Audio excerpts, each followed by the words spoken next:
Мұсылмандар неге көптеген топтарға, ағымдарға бөлініп кетті? Оның бірнеше себептері бар.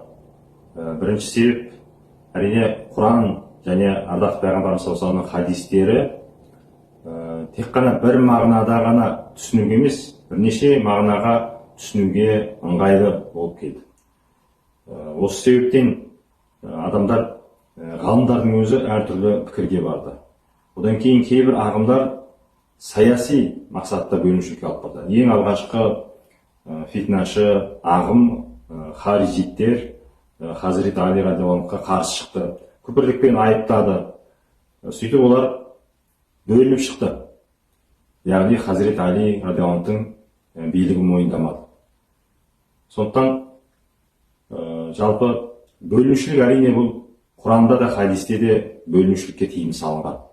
Бір үммет болуға, бір болуға шақырады, бір басшыға бағынуға шақырады. Яғни сондықтан бөлінушілік бұл әрине фитнаға, алауыздыққа алып баратын не болғандықтан барынша бірігуге, бір үммет болуға әрекет жасауымыз керек.